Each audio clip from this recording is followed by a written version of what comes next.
Okay, so I'm the first to admit that The Lord of the Rings is not something that I'm like a huge participant of in watching. It's not that I didn't like it, I just didn't understand what was going on. Like, there was this big eye, and then everyone's feet were hairy, and then there was this gray little man who needed a, some Bosley or something. But you know what? I stand for any fandom of sorts, so props to you guys. But hi, for those of you who came for the makeup, well, you have some. I made an effort, although I didn't shave, so it's like this bearded dragon lady, blue-eyed disco kind of look. I wanted to talk about, as my dogs are shaking and having a good time, I wanted to talk about, stop, be nice to him. She's so mean. She, alpha female, like truly, if any of you guys know, have animals like that. Oh, you think this is your house, huh? And of course he plopped down right on the pillow. I wanted to talk about brushes that are really multi-use, that you can get a lot of uses out of.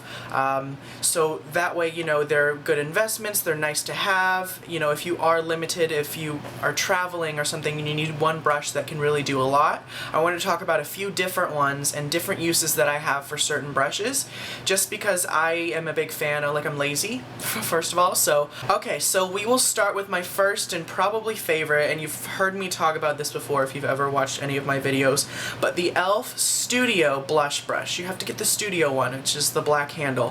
First of all, the bristles are synthetic, so you can use it with creams, liquids, powders, gels, etc.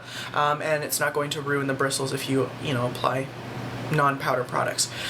When you look at the shape, this is its side profile, right? This is like, if we're getting our mugshot taken, he's holding up his little sign. This is his side profile. So the side profile is quite thin, and as you can see, it comes to a point here at the top, and then when you look at the front here, it tapers to the top as well, and it's fairly, narrow, I'd say. It's about the thickness of my man finger, if that is any help at all. Let's compare it to like a MAC 217. It's not tiny, it's not huge, it's a good size. So I love this for everything that possibly needs to go on my face. I've used this for liquid foundation, where you just kind of apply it like this and then just give it a quick little buff with the ends. Incredible. I've used this with powder. I like to just press the powder into the areas that I'm setting. I don't like a huge, powder brush that just kind of kicks powder everywhere. I really like to control where the powder is going. If you turn it, so this is the front, you turn it to the side, you use the tip. You can apply your contour product right here, then turn it to the other side, keeping it on its point, and then just blend and buff up. Same for the jawline, same for the temples. Of course, it's a blush brush as well, so you can pat your blush on and then kind of give it a little buff. It's great for applying highlighter as well and just kind of smoothing and buffing that on. And it's also really nice for setting the under eyes because it is small enough. I've also applied, bronzer pretty directionally with this. So you can do a lot with this brush because of the shape, because of the size.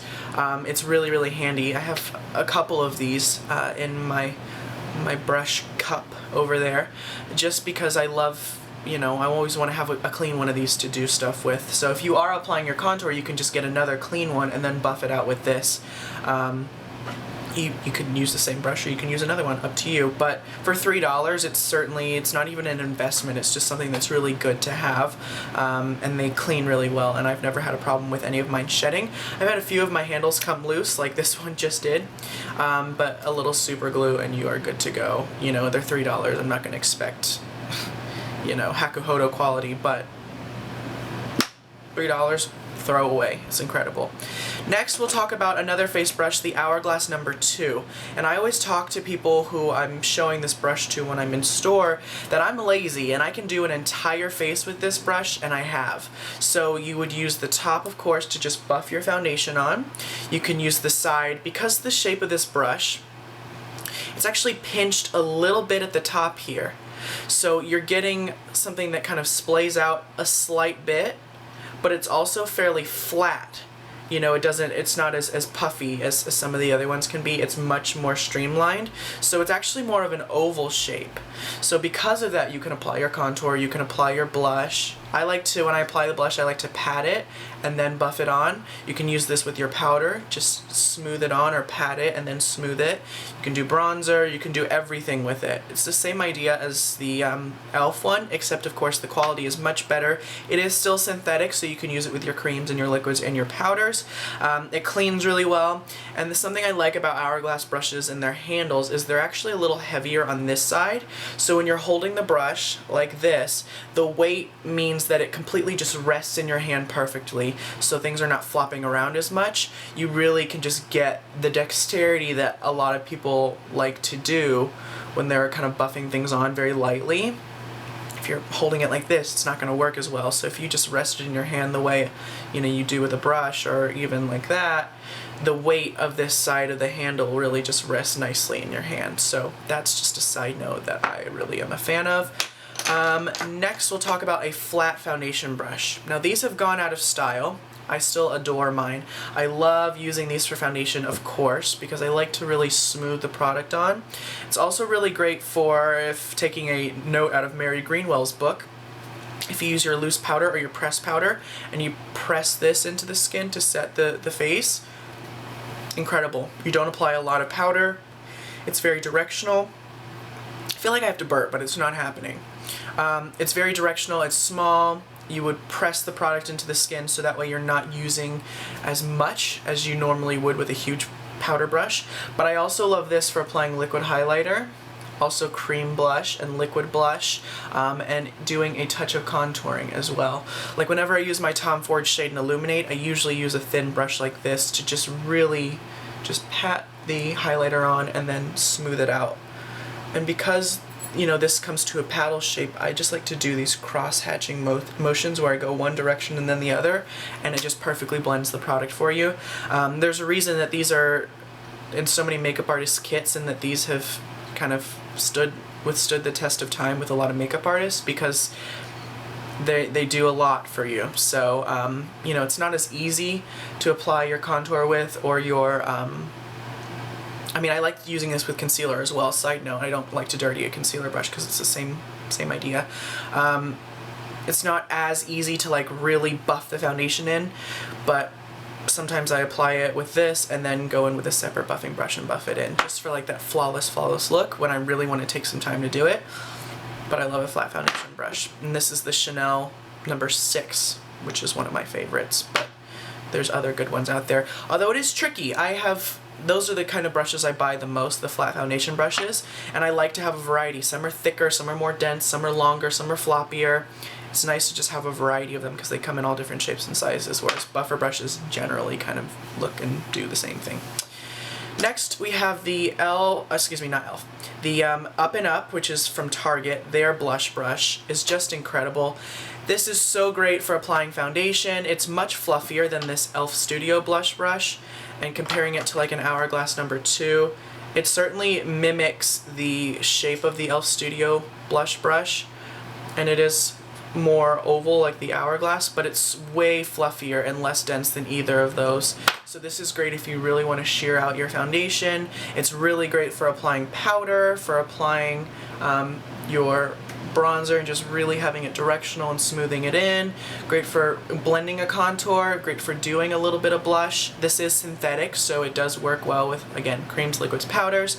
I haven't really had as much luck with it with applying highlighter because I think it's a touch too big, but it rinses out beautifully and cleans really well, and I have never had a problem with the handle or any shedding or bleeding, and that's what, $5? Perfect. Next, my favorite eye brush in the world.